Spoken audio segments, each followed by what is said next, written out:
Good morning, all of you. This is the final session of the day 5 of our week-long journey of the Science Leadership Workshop.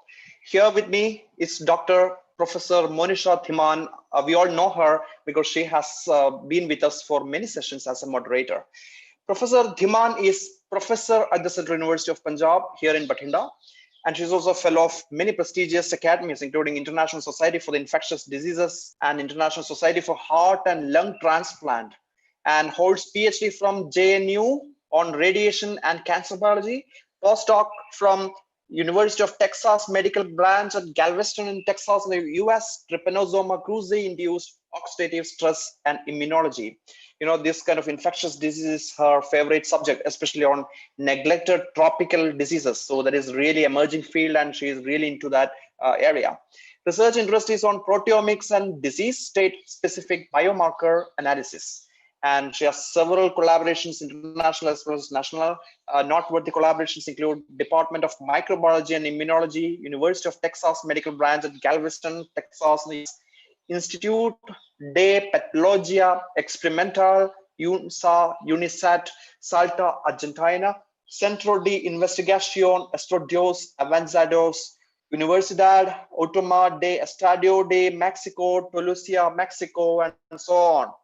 So, and I'm also happy to have you here with us here, ma'am, because for me you're like a role model, because you know you are not just into the academies, you are also so much into extracurricular activities, and you are a well-known face here in the Central University of Punjab because you are part of the running club, and also you know the marathon you do that, and the music, arts, and voluntary work as a part of NSS, right? You're doing that, a lot of extracurricular activities. So I'm your big fan, extracurricular activities as well. So along with me, I have today's moderator, Dr. Preeti Khetarpal. She herself is a science leader. So welcome, Dr. Preeti Khetarpal. Over to you. Thank you, Dr. Felix. So I welcome our today's guest. She's a young, very young professor, a woman professor who had fought all the odds and reached a position, a very respectful position at such a tender age. Tender age I'm saying because if you compare her age and university faculty life, it is a marvelous achievement. And she is not only very active in science but in other curricular field also. So, ma'am, lot of participants, they are eagerly waiting to listen to you. Over to you, ma'am. I welcome all of you. Please, ma'am. Thank you, Dr. Felix, for such a nice introduction, and Dr. Preeti for introducing me. It's just like, you feel so good when you hear it from your own colleagues. So with whom we are working, seeing every day. And so it's very nice. Thank you very much. I'm sharing my slides. I'll be starting a few of, okay. My slides are visible, right?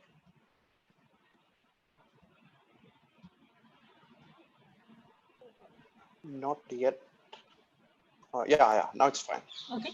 So although I have prepared some slides, it was just very short notice, but most of it is talking about and just sharing my experiences since a few years of my during my PhD, post PhD, and my journey till now.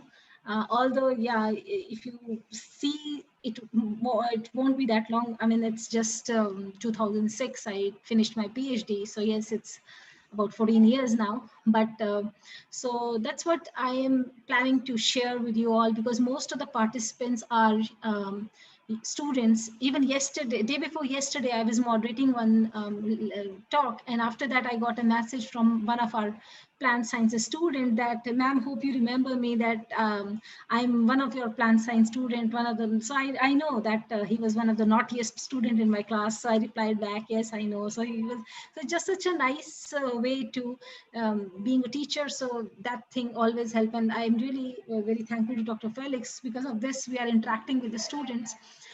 So whenever I think of myself, because it was about my journey, so I did my PhD from Himachal Pradesh University and JNU. And here also there is a huge story behind it. Because when I started my master's, I was about to take admission in master's. I decided to take MSc zoology. And before that, I would like to add, my father is a scientist. He's a hardcore plant breeder. He's a plant geneticist.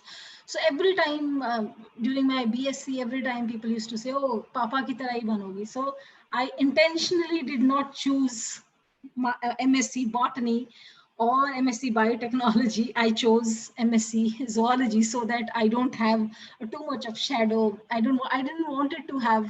I wanted to make my own path, because I never wanted that at every step people say, "Okay, you are his daughter." So that is one way of taking it, which is important. We always want to be, nobody can say that you don't want to be like your father. Definitely that's our role model, but we never want that shadow is all the time there. So that is very important. So I chose to take MSc zoology in Himachal Pradesh University. And then I started, it's a small university. I did a small project. I did master's. There's a project, and you can opt if you want to do a project or you don't want to do research. So I did my project. Then I started doing MPhil, and during my MPhil, I passed this UGC CSIR-NET. And once you start doing that, you get fellowship. Then you start thinking big. You know that, okay, now I am getting a fellowship, and the year I passed it is 2001. That time the fellowship was raised from 5,000 to 8,000, and that was a huge amount for us. So then I thought that, okay, I want to do a PhD. Let's see. I got a call from IIT Kanpur for PhD, and I was traveling. My mom was there with me. And that time, biological sciences, it's 2001. Biological sciences in IIT Kanpur was just started. And the building was still under construction. And I was not very happy to see the way the things were still under construction, and I had to go so far. So when we were, and the biggest thing, my mom, she accompanied me to Kanpur. And when we read there, my mom, we are from Himachal. We are from Shimla. So she was always there in very cool. We have never seen that humidity, and it was July. I still remember it was 2nd or 3rd July. And it was so humid in Kanpur that my mom she could not stand that heat. So I felt bad. So while coming back, I was thinking, what am I doing? Do I really not need to go that far? So I thought that, no, I am happy. I'll join my PhD in Himachal Pradesh University only. So my destiny, I stayed in HP University. I thought that I'll do my PhD in HP University only. But I was working on radiation cancer biology, and for that I need a gamma chamber. And as soon as I registered, after that, that gamma chamber was broken. So once the gamma chamber was broken, it's a destiny. I thought that I will never go that far to IIT Kanpur, but my destiny was not that. So I thought, okay, the gamma chamber was broken, and BARC has to take care of that gamma chamber. It's a cobalt-60 radioactive material is there for fixing. It takes a lot time, a long time. So my PhD boss, she told me that don't wait for this gamma chamber to get fixed and then start your work. I'll talk to my collaborator, Professor Professor Kale was there in JNU. She talked with him.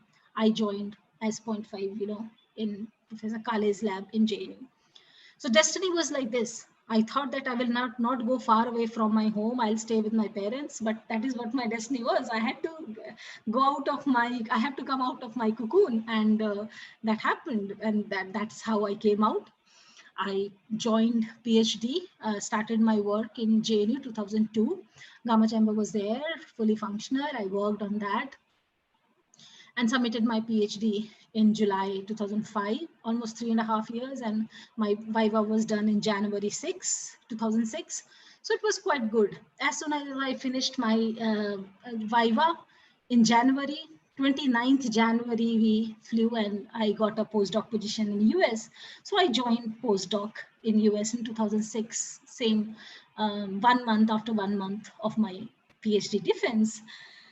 So when I started my work, I will tell you a little bit of my work, what I was doing, but I'm just talking about my journey. So I started working as a postdoctoral fellow in University of Texas Medical Branch, Microbiology and Immunology Department. I was working on Trypanosoma cruzi, very good work, and the kind of work we were doing was very good. When I started, our lab was a small lab. From 2006 to 10 to 12, it grew up like anything. You know, we had, when I was about to leave in 2012, my boss was having 3 RO1s, and having 3 RO1 grants from NIH is a huge thing. So when we reached Galveston, University of Texas Medical Branch, there were many Indians. You know, we had many good friends. So many of them, they were settled in US from last 70, 80 years. I mean, 1976, they were there, and they were there from 20, 30 years. So when we went, it was just hardly 6 months of our marriage, and we were there. So we used to miss home. So our colleagues and our friends used to say, "Ek baar jo US aa gaya, nobody goes back. Don't think." We used to miss our home. We used to say, no, we are so destined. We have decided that after some time we'll go home. So everybody used to make fun of us, that everybody, just when you come out of your home, you talk like this, and after 4 or 5 years, you don't want to go back. So our life went on, and in 2008, we were blessed with a daughter, and then I started working again. During that time also, my daughter, she was just 42 days old when I went and joined back my work. That's important because my in-laws were supporting us for 6 months. They were with us, so it was a huge support. And my daughter, she started her daycare in 4 months, which I have not seen. I don't know. She was just 4 months old when she was left in the daycare, but that's fine. She's a strong girl. I am happy for that. So my postdoc position was going on good. After 3 or 4 years of postdoc, I was promoted to scientist 1. Again, good thing because grants were there. And then in between, in 2011 September, 2011 September, we applied for a position in India, and Dr. Felix knows that we all applied, we all joined, we all appeared for interview in September 2011. So that time I shared with my boss in US that most probably will be going back. And that's a good thing that when I joined my postdoc, Professor Nisha Garg, I joined her. She asked me that, what is your plan? You plan to stay here? If you plan to stay here, then your path should be that starting NIH grants, doing something which will make your CV strong to get a green card and all that. And what is your plan? So I told her clearly that we want to go back. There's no way we are staying here. After 5 or 6 years, this is what I want to see myself as an independent faculty or a researcher. Because, you know, if you see your position in US, if you have NIH grants, you are good. As soon as you're out of grants, your lab space keeps on going out. You know, a person having more space, more grant will have more space, more salary. A person who doesn't have, it's true for even a 70-year-old person also. So there's nothing like, you know, sarkari naukri, you know, it's nothing like that. So I know that it's always good to have that challenging thing, but every time we don't want that. You know, what if I don't have anything after 40 or 45? What, you know, we have the Indian mentality. We need to have some stable thing. Bank may balance bhi hona chahiye, stability bhi honi chahiye. We want everything. Maybe that mentality was there. So when I told my boss that we are appearing for an interview and most probably will get it, or when we, so she was happy.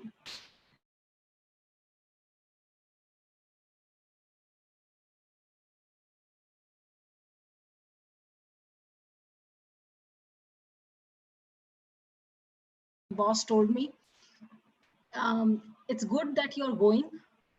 I really wish that you stay back, but because it's better for you to go and get a good position, stable position. So I'm happy for you.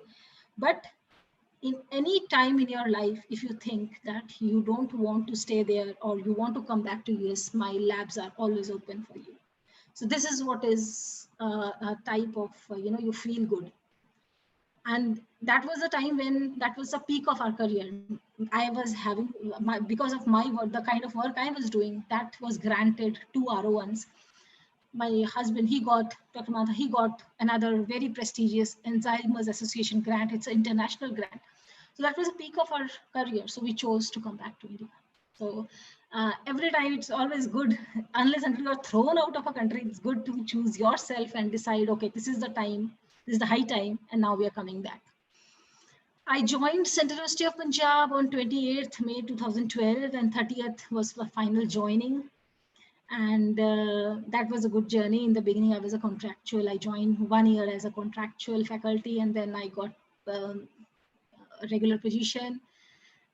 In next 3 years, in December 2015, I got promoted into associate professor. And recently, then December 18, into a professor. And recently, I've been heading the Department of Microbiology. So this is what little bit my journey was. If I have to say why I choose to be a scientist from the beginning, okay, from my when I was little, from that time only I wanted to be scientist. In my case, yes, I can say that because my father was already a scientist. I had a scientist at my home. So in my case, yes, but many times we say that after we do our graduation, then we think that, okay, maybe what we are doing, okay, let's question, yeah, that curiosity starts coming. So then I have seen my father, you won't believe that when I was in class 3rd or 2nd, that time my dad used to, we used to have dinner together, and then my dad used to go back to his lab. He was in ICR, Indian Council of Agricultural Research. So he used to do all that, SNPs and all those RFLPs and all studies. And then he used to make agarose gel. So many a time when exams used to, when we used to have exams, so what we used to do that he had to go to lab. So what he will say, take your books and come with me. So what we used to do, we used to do our homework, revision, everything in his labs, because my mom is a housewife. She's just moderate. She cannot, she was not very good literacy wise. She was not. So my father, she used to take care of everything, or all studies related. But my mom, she used to take care of each and every other needs we had. So yes, so we used to go to the lab and do our homework and everything, revisions there. And maybe I was in class 2nd or 3rd when I first time saw that my dad was pouring something which was earlier a liquid, and that got converted into a plastic, like, opaque thing. Now I'm thinking, okay, that's agarose gel. After some time I used to, now when we started making them, then I used to think, okay, that was the 80s sometimes what we used to see in my dad's lab. But either it was opaque, then it is agarose, or it is transparent, then it is page, right? So now we could, so yes, that curiosity of being scientist started somewhere there. Yes, there was, and we used to have lots of questions, discussions. My father used to give a lot of homework to, because he's from botany, he's a geneticist. So he used to talk about plants all the time. We used to know the scientific names of many plants, just like walking day to day, walking's time, evening walk, morning walk. He will tell the characteristic of that particular plant and all that. So those things were interesting, but yes, I definitely did not want to go to botany side because my dad was already there. So later on, yes, I chose my path, and then till now, So this is my PhD work, which I did some effect of radiation on marine spermicides, because as I told you, that this is what the turning point was when I started. I had to do some radiation, gamma radiation based work, and the gamma chamber was not working, and I had to move out of that cocoon of Shimla, and then I had to leave my parents and come to JNU for my work. So I think that was important, because that was the time when I was studying alone in the hostel, and I qualified my CSIR. All those things are important. This is the work I was doing in my postdoc. Again, Trypanosoma cruzi, another very important in neglected disease. Dr. Felix was sharing that it's not a very big disease in Asian countries, but yes, in South America, the way we have an issue of dengue and malaria. Similarly, Chagas is a huge problem in South America. So that's why if you see my collaborators, when we were working, we used to have collaborations with Argentina and Mexico, where this is a big problem. So I was working with this, and I was trying to identify, I did some proteomic studies where I was trying to see some molecular markers where we can identify the disease because the problem in Trypanosoma cruzi was that it never get identified at acute stage. A person, when it goes to after 40 years of infection, when the disease is chronic, the person develops Chagasic heart or cardiomyopathy. So it's difficult to make out whether it's a regular myopathy or a Chagasic cardiomyopathy. Then only a person in South America, they after death or after any surgery, they come to know that it was not a regular myopathy, it was Chagasic myopathy. So my first project was to identify pathways and to identify some markers which can distinguish, which can be specific for acute stages versus asymptomatic or chronic Chagas. So that is what I started my work, and I did lots of work. I started with a mouse model work. I did some urine work. I did some rat. I started collaborating, and we used to get a lot of human samples, and then we did all those studies, many of those studies, biomarker studies in humans too. So this was basically my whole postdoc work is this, where I'm trying to identify various pathways, how Trypanosoma cruzi infect or damages the tissues. It can be mitochondria, it can be liver or any other tissue. So this is what we were working on. And in the beginning, I did some murine mouse model work. And later on, in my later stages of my postdoc, I even started working on knockouts. You know, I had NADPH oxidase knockouts, GPX, all kind of knockouts mouse I was working with. So with that, I published work, a lot of good papers, flaws, pathogens and all. Coming on to, these are some of the papers which I published from my postdoc lab. Coming on to my work, which I'm doing here, basically my expertise during my PhD only was about oxidative stress, inflammation. So I wanted to keep that only, but now I have the inducers can be different. You know, I'm using inflammatory diseases as inducers, H. pylori, because it's microbiology. So I'm maintaining one of the important inflammatory inflammation causing microorganism, which is H. pylori. I'm working on that, and how various pathways, how mitochondria gets affected, all those things I'm doing. Based on this work, I got one Young Investigator DST award also. So, and same time, I'm also trying to work on hypertension and diabetic human samples, where I'm trying to correlate that whether the liver, kidney, and heart biomarkers, the functional markers, are anyway correlated to oxidative stress and inflammation. That is my recent community development cell project, which I am doing in Bhatinda and nearby areas. So these are some of my publications from my last few years in CUPB, which you can see on PubMed. They are all there on PubMed. You can Google my name and you can get them. And this is some H-index, I-10 and all that. These are some of the awards. Recently, last year, I got a faculty research award, outstanding researcher, which you have more than 15 impact factor. Some of the awards, they are mentioned here. I am also, as Dr. Felix was telling, that yes, I'm very active. I have been participating in many of the extracurricular activities. I am part of Innovation Council. I am I'm coordinator of NSS. There are many things, Rashtriya Avishkar Abhiyan, and there are so many things I'm doing, and I love that. I'm just I just love to be Unnat Bharat Abhiyan nodal officer of Unnat Bharat Abhiyan and community development cell. Earn while you learn scheme, which I initiated. Obviously, Professor R.K. Kohli, Vice Chancellor sir, is very, he wanted us to do something like this, Earn while you learn scheme, where students can work during their regular classes only. So we have been doing this since 2015. It's more than 5 years now. This is our social work which we are doing. We have adopted few villages in Gudda and nearby areas of university, where we keep on doing many activities like general awareness about Swachh Bharat, health camps we keep on organizing. Recently, Dr. Preeti, she is also there in NSS. So we have been organizing many personal hygiene and those awareness camps, tree plantation in these villages. How to harvest. Recently, last year we did this Poshan Abhiyan, very crucial. You know, I really like this kind of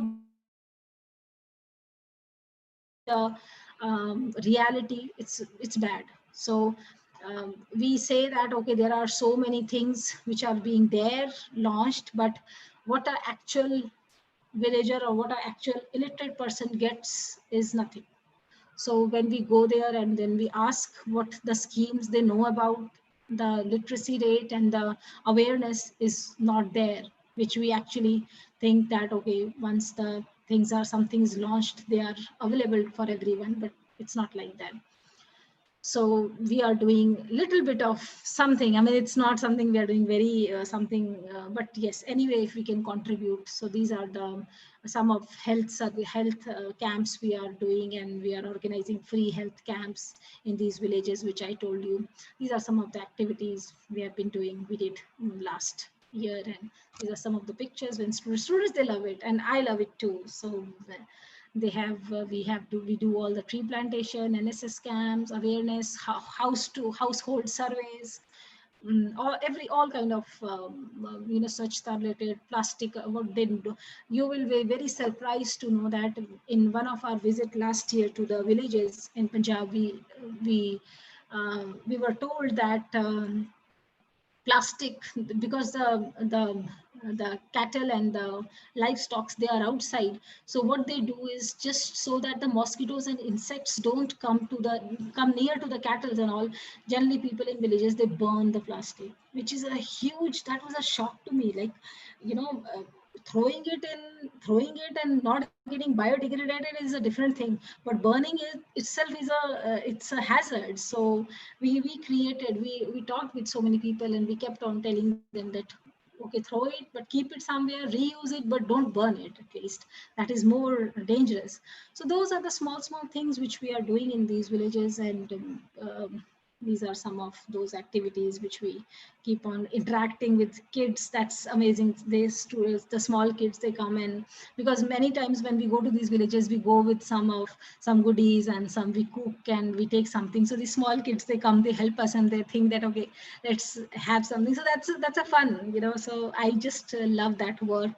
And Dr. Preeti, she's there. So we have been doing these kind of things. And again, another thing which I am also involved in, Rashtriya Avishkar Abhiyan, or we are trying to inculcate scientific temperament among the students. For that, we have been inviting students from all the government colleges and schools to our university and see what is, because it's very bad to see that. Yesterday also, Dr. Shobna was telling that the dropouts rate is very high. In high school, the number of girls studying in high school is very high, but as they are going to higher studies, class 12th, graduation, it's declining. So it's very sad situation, and especially for science. I have seen that in class 11th or 12th, you will see some biology or biology, chemistry studying students, but when they come to graduation, that number comes down. And what is that? So that is obviously for us it is important, because if students are not there in BSc, it's a long term planning, because if people are not doing BSc, definitely they will not come to us to do MSc and PhD. So basically, if we can start doing something at school level, definitely we can do something that is long run. We are helping ourselves only.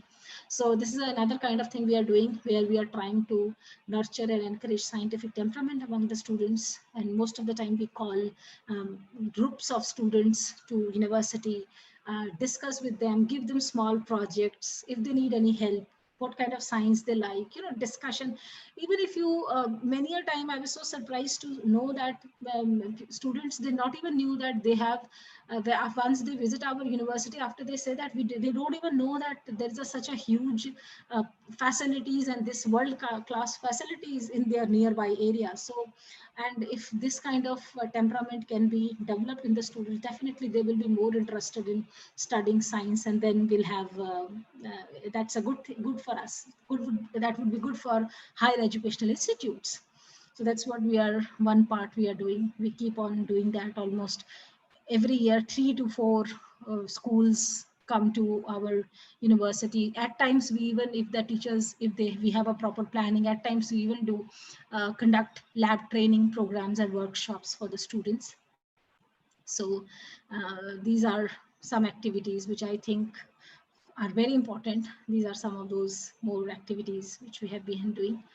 So with this, I thought that I will just share. I hope I was able to take you to my journey. So this is what I believe, that if she believed that she could, and so she did. So that is what is true for every woman, and I think that is what is important. So thank you. Thank you very much, ma'am. That was really a wonderful talk, very inspiring. And I think most of the participants, they are highly impressed with such a wonderful talk from a young looking professor, I would say. So that was truly inspiring. Thank And you. your work, you are not only showing excellence in the scientific world, but also doing a lot of things for the community. You have, if you see, you have really few scientists who are doing for the community. So taking time from your busy schedule and doing something for the community is really commendable, I would say. Thank So you. I Ma'am, I could think you please exit your presentation? Okay, sure.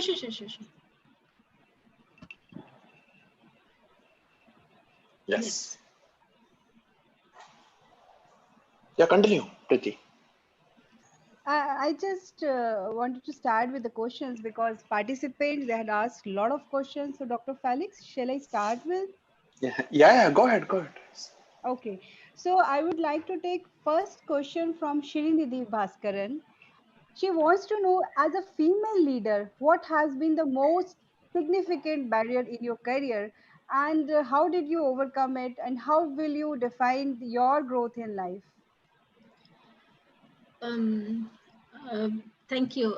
I think I'm the fortunate one, I must say. There are there are women who don't get support from their family. And it's very important that your in-laws are supporting you, your husband is supporting you, or somebody is there behind you. So I must say that I was one fortunate one to have that support with me. But hurdle wise, yesterday we had a talk. Dr. Shobna was there, and I was moderating that session. Whatever a woman has to prove more, whatever we do, it takes more time for us to convince a person than a man do. It's difficult for us to convince that, okay, I can also go to villages and visit and be NSS coordinator. It was difficult, so that thing, with time, yes, but with my work, which is visible, it can be done. Hurdles would be there, but we have to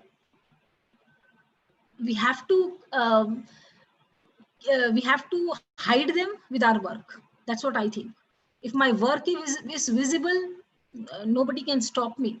It will start, but ultimately, yes, that will go on.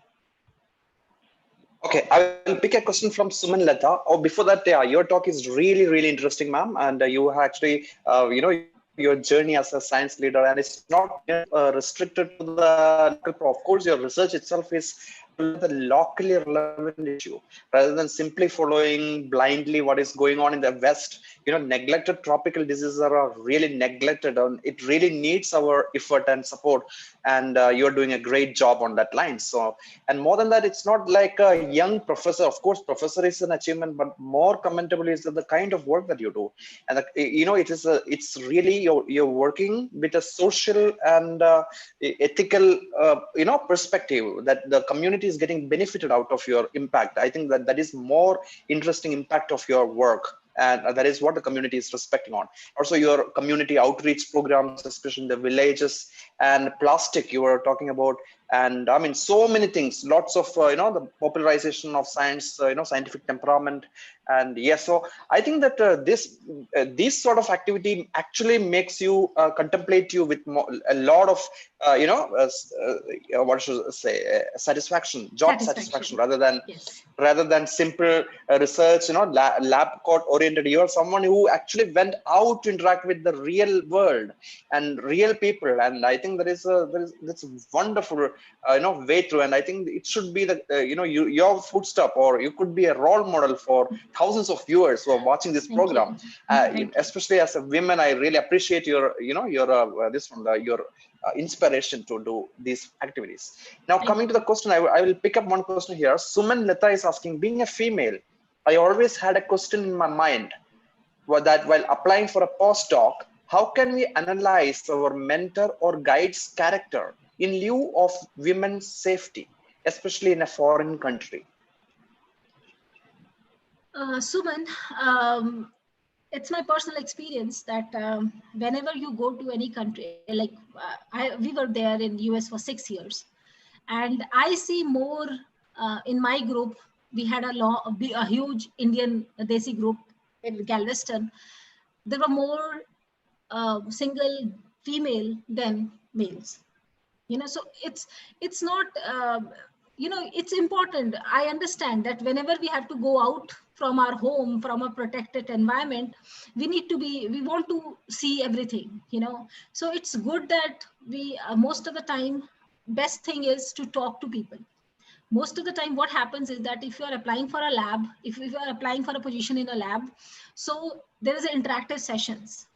In most of the cases, because recently two of my students have got postdoc in US. So when they were calling back, they also gave the mail IDs and contact information of their own lab people. Okay, so you can talk to people. It's important. We Google search, we see how, because it's important. From online, everybody looks good. When we talk to people, when somebody is offering a position. But yes, we have to, even they do background check for us. So even we have to do. So it's important to check. We have to talk.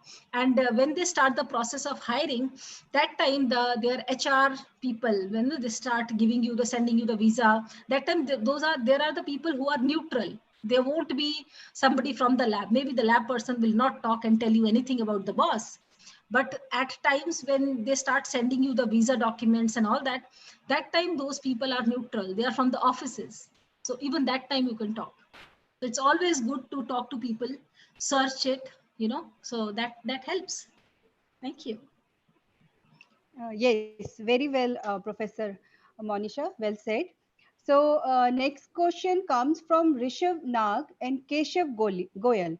So they want to know, after spending so many years in US, when you came back to India, did you find any differences, and how did you cope up with those differences? How did you find it difficult to thrive, and how you faced it? It's difficult. Yes, in the beginning, yes, it's difficult. Dr. Felix was there in the beginning when we joined here.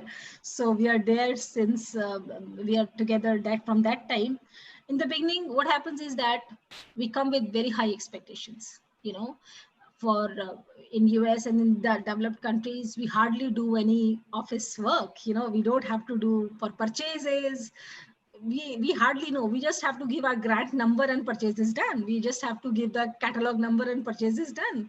So when we came here, first day in office, I had to write a letter because I did not had my desktop. So I had to write with my hand. I had to write a letter to issue a desktop, chair, and table. So I was thinking that, okay, remember we used to write an application to the principal, kindly grant me leave. So I was thinking that I've gone back to the school and writing a application with a pen where I want kindly issue a table, chair, and a desktop. So yes, first few days were like that. Physically, it was very hot. We came in June. So yes, we have to adjust. In scientific environment, yes, people, but we are very, very fortunate. Again, I'm saying that the environment our university had that time, also having a confocal microscope, electron microscope, those kind of high-end equipment, you don't see those kind of things in regular many of the universities. So yes, the research orientation was very, very good in our university. I'm sure that if I would have gone to some very big established university, we would have got frustrated. But here, whatever we asked for, we were in the beginning only, things were provided. So that was very, very supportive environment was there. Maybe the vice chancellor himself was from human genetics. So he supported most of the faculty, whatever their needs were. So we were fortunate enough to be getting support, that kind of support. But yes, if you don't get support and your colleagues are not good, not supportive, then definitely you get frustrated. But it was not touchwood, not in our case. Tamanna Ahmad is asking, there is a social stigma that PhD is a long journey, 6 years or more. How to encourage young scientists to overcome this and pursue the PhD? It's a very good question, but it's again I finished my PhD in 3.5 years. Okay, so it's all the time the kind of work. At times people are kind of topic they have. People are doing cloning. That's time taking. Those kind of work. So what kind of work we are doing? Again, mine was mouse work. When I was doing my PhD, I had to treat the mouse with some chemotherapeutic drug and irradiate it. So every organ had a different thing to do. So so that kind of work is once the animals are harvested, I have to, for next 3 months, I have to just work with those samples. So that kind of work was different. But now if you see molecular biology, cloning people are doing. So again, we cannot say that the person doing cloning and molecular biology work can finish PhD in 3 years, unless until you have everything standardized. So it's difficult, but we should always take as now to, you are given time to decide your topic, your research of interest. So based on that, you should be happy all the time. In our times, so we used to, our guides used to say, okay, these are the things, what you plan to do. Okay, do this. We didn't had much of options. We used to, I remember after one experiment, I used to read how to correlate it with my result. Now the students, they have their synopsis ready, methods are ready. So that should not take much time, but yes, difficulties, troubleshooting, facility wise, what you will do if your flow cytometer is broken. In my case, I told you that my gamma chamber was broken when I started my PhD. So we have to see options, and maybe whatever happens, that happens for good. And I got exposure in JNU, which was a big thing for me. So we have to take things positively and move ahead. So that's the only thing. Yes, PhD is a long journey. We need to have patience. Yes. Yes. So my next question is an extension of a previously asked question. Valamarti Koleraja wants to know that why is that the woman has to struggle a lot to find the platform for her excellence. As we know that when you compare the research excellence between men and women has to struggle a lot. So what could be the reason behind? Women has to struggle a lot. Yes, true. She has to cook in the morning. She has to do everything, and then she has to go office. Okay. And husband would be ready by 9, and then he will say, okay, I'm ready. You are taking so long. Okay. So the struggle starts there. Okay, she has already cooked, she has already packed diaper bag and changing bag and 3-4 bags, whatever. And so struggle started there only. Okay, and because the whole night baby did not sleep, maybe in the afternoon she's little slow or tired or something, then the second that struggle goes to her work also. So maybe during that time she will be little slow in her some deadlines are given, so maybe by 5 those things are not done. And many a times the support from the seniors, they will schedule a meeting at 7 o'clock in the morning or 8 o'clock in the evening. I mean, having a baby or having a family with staying with in-laws, and how can you expect all those things we can manage? But still we manage. We will run. You won't believe. Yeah, I had a meeting at 3:30 today. I was in the university till 3 o'clock because we had to do some event on Monday. So at 3 also I was in the university. I was running. So there are things, So but that struggle makes us strong. I always think that women is much more stronger. We have the capability, the strength we have emotionally as well as physically. We think that we are not strong, but when it comes to actual test or something testing, we come out stronger. So yes, struggles are there, but yes, we take that challenges and come out strong all the time. So here is a question from Namrata Ray asking, as a woman academician, I would like to know, how does one overcome break in research?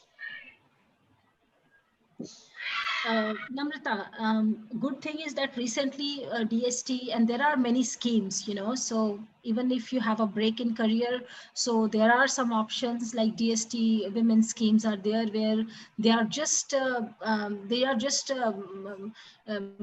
giving grants to women who have break in their career, just to have, because of their family and all that, because of their family conditions and all, they took a break in their career, so they can come back. So there are schemes, there are a lot of schemes. And even if these kind of things happen, that it's always a good idea to go back, restart reading, and don't give up. I think that's the biggest thing. Options are there, options will come. If options are not there, if you start reading, you start meeting people, there would be some projects, people will start taking you. Start from small things. It's not, if we have some break in career, it's not all the time that we will straight away get a grant. Even if we start doing some projects in some labs, so that will help us too. Okay, over to Dr. Preeti. Yeah. Dr. Abdul Hamid wants to know in which platform you are getting maximum satisfaction as a researcher or academician or a scientist. Now I think that's a mingle, because I was a good scientist, then only I could become an academician. I'm at this position because I did my research, so they are all related. I cannot say that. But yes, satisfaction wise, being an academician is good. You have that interaction with students that keeps on changing. So I think that you never get bored with that. So I think that is something very good. But yes, research ka kida will never go away. That will be there all the time. So that will stay. That scientist will be there all the time. But academician, yes, I'm a teacher. I love that. I love that. Okay, here is a question from Urmila Chakravarti. Nowadays, the students face more competition in the field of higher academics and more pressure for ensuring job security that decrease the scientific potentials of many students. Do you agree?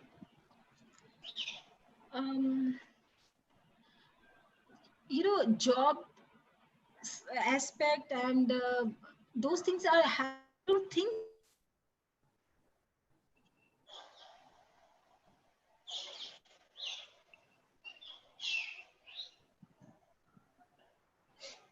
DST, DBT, one person qualifies so many. So it's competitive. It's competitive means you people are good, well learned. You people are good than the previous generation. That's why it's more competitive. So you should, yes, competitive is the competition is high, but the number of opportunities are not less. They are more.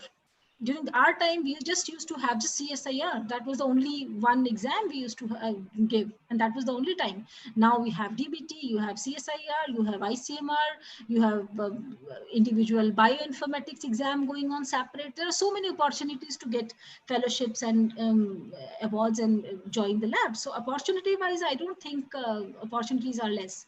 But yes, competition is high. Yes, competition is high. Pariksha Joshi wants to know that we all choose our field based on our interest, but sometimes we are not fortunate enough to get the field of our interest. So how to deal with it? So if we don't get field of our interest, anytime in life, if you want to switch, you can switch, because if you cannot give your 100%, that you're not giving justification, you're not justifying that job or that work. I have to be happy, if I'm doing some, at times it happens, for example, there is a some condition when I have to apply somewhere, I have to, because of family conditions, something can be there that we have to join some particular lab, and that is not what I wanted to do. But what I think is, first you decide whether you want to take it or not. If you're taking it, give your 100%. After some time, definitely, when things will start coming up positive in your direction, your attitude, your thinking about that will change. So it's positive attitude for that topic, and so I think that will help. Okay, here is a question from Dept M. If we compare science done in various countries and then we look at science being done here in India now, what are the programs of the government to catalyze the production of new scientific knowledge? What are the scientific, what was the second part of the Felix? What are the programs of the government to catalyze production of new scientific knowledge? Okay, I think these two are unrelated, but anyway. That's what the kind of research which is going on abroad now. I don't think there's much difference. We are doing good even in India.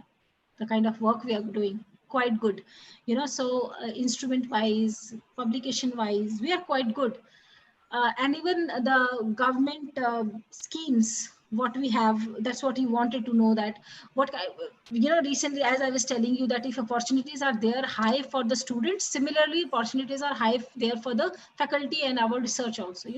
Although the numbers have gone down, the basic sciences, because of this COVID pandemic and all, the basic sciences and all doesn't get funded much, but options are there. So government definitely, you have, especially to build up infrastructure.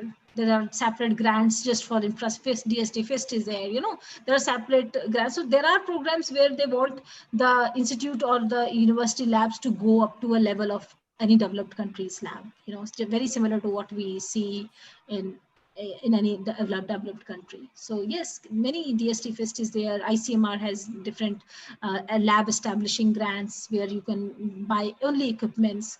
So there are things which we can, a world-class facility can be generated through these programs. Yes. Okay. So next question comes from Shrituma Sen Gupta. She wants to know, does qualifying multiple exams means that the person has a good research bent of mind? No, that doesn't mean that. But our problem is that is what there has to be one point where we have to decide that how we give entry. There has to be some point that how a student can be taken into some program. So for PhD program, for example, so these competitive exams, at least they tell you that, okay, you are capable of, you have qualified an exam, so that means you have some scientific, but that doesn't mean that the scientific temperament of that person will be of that level. No, there can be some hardworking students who never qualified exams, but they are really good in research. So that is qualifying multiple exam is not a, I don't think scientific temperament and qualifying exam doesn't mean that tells you about your scientific temperament. But that the problem is that, yes, we have made it entry criteria for many programs, for PhD programs and all that. So that's a problem in many of our university entrance programs, but that should not be the criteria, because scientific temperament is entirely different. There are people who are just they just read, and they just make everything. They just read and vomit it, So that is not a scientific temperament, So that knowledge of background. There are students. I have met one student, a master students. He's not he has some reappear to give, but when I was talking to him about some immunology topics, he was so thorough. I was so surprised to hear that in we had a talk in our we invited lecture, and professor from IIT Roper was there, and he said, you can join my lab. You want to join my lab? I mean, that kind of, and that student is just a mediocre, having 2 or 3 repairs from the previous semesters. So that's entirely different things, Yeah.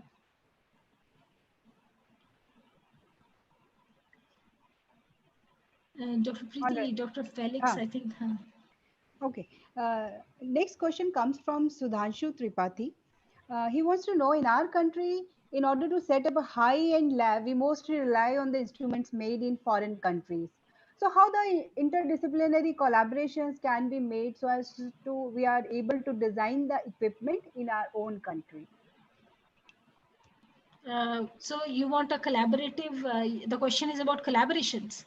And also I think she wants to know that since nowadays we mostly have the equipments which are imported, we don't they are not made in India, so what can be done, maybe through interdisciplinary collaborations or through some other ways, how can we design the equipments in our own country? So your take on this?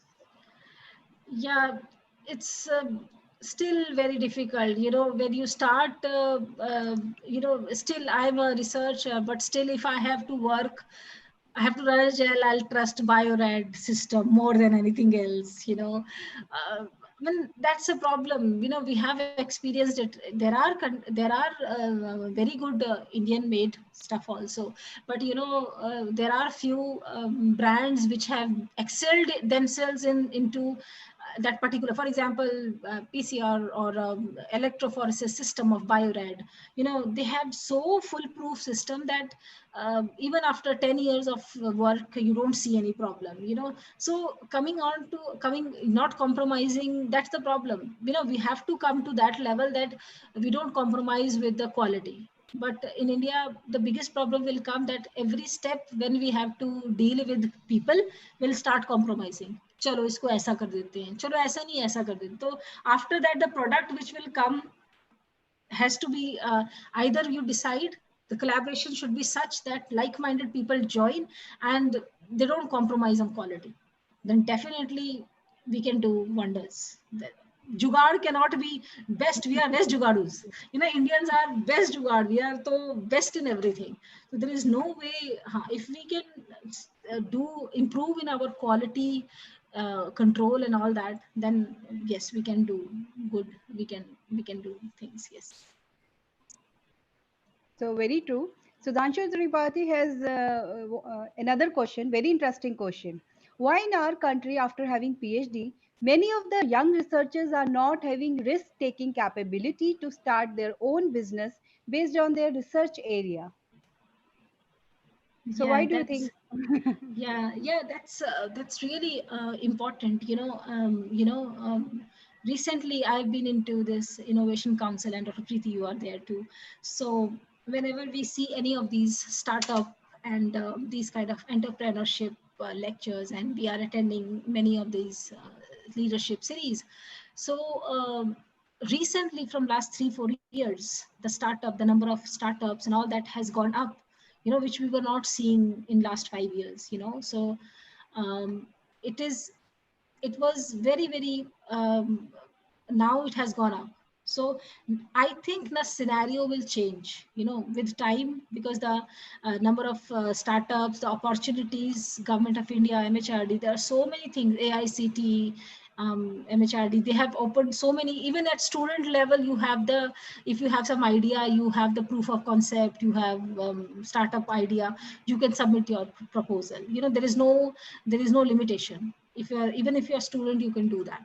So there was not a time, you know, 5 years back or 10 years back, the scenario was not like that. So I think with time, it will change and people will see. हम हमेशा job seeker तो नहीं रह सकते. We need to come and do. We have to become job provider after some time. Very true, ma'am. So Anmol Shanwad wants to know why in India the multidisciplinary approach is in science is not up to the mark in comparison to the Western world.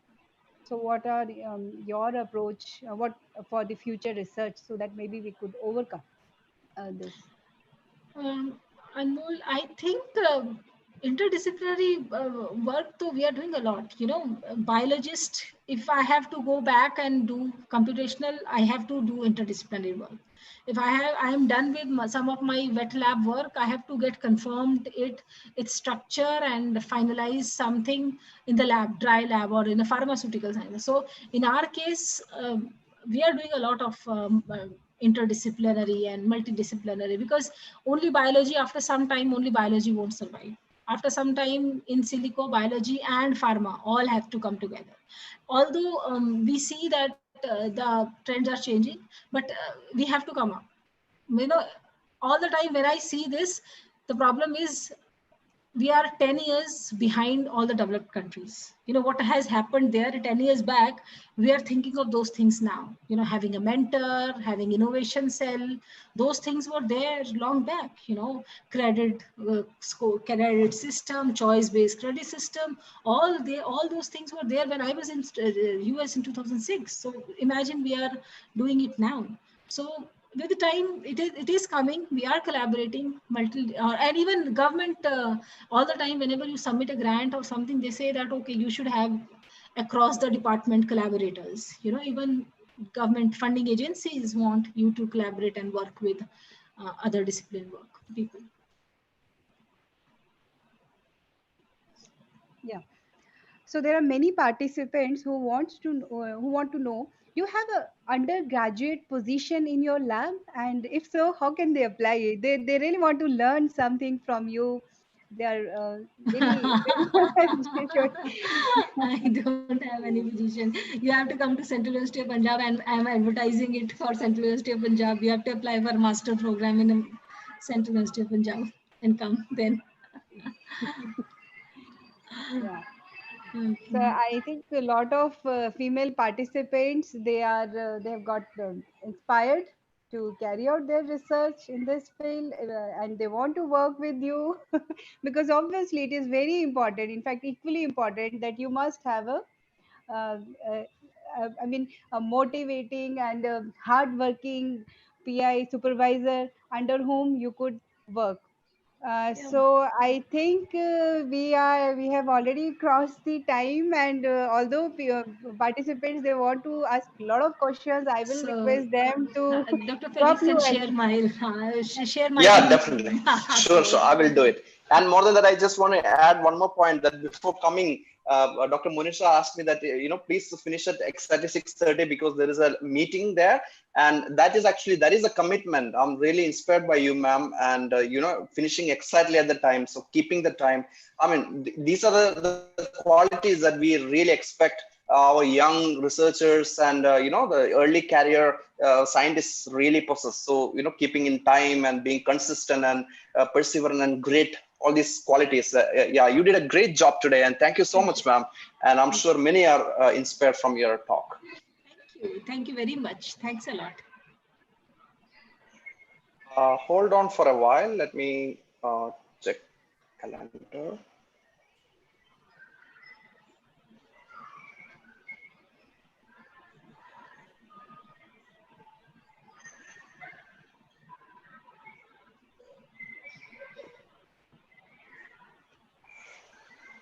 Okay, friends, let me share my screen to you. And yes. Okay, so we have tomorrow. Tomorrow we are starting at 12:15. Morning session is not at 11. Usually we start at 11, but tomorrow we are starting at 12:15, and this will go up to 1:15 p.m. And this is by Professor L.S. Shashithara. He was earlier at Pune, and now he's also with Akka University. And after that, from 1:15 to 1:30, you get only 15 minutes break, and then 1:30 to 2:30, we have a talk by Professor Alok Dhawan. He's from Indian Institute of the toxicological research. And after that, 3:30 to 4:30, we have Chandrima Saha. Chandrima Saha is the chair of the INSA. And finally, at 5:30 to 6:30, we have Mona Kauri Kasabri from Israel. So we are going to have a wonderful day tomorrow. So I will see you all exactly at 5:15 tomorrow. So enjoy your time the rest of the day, and see you soon tomorrow. Goodbye.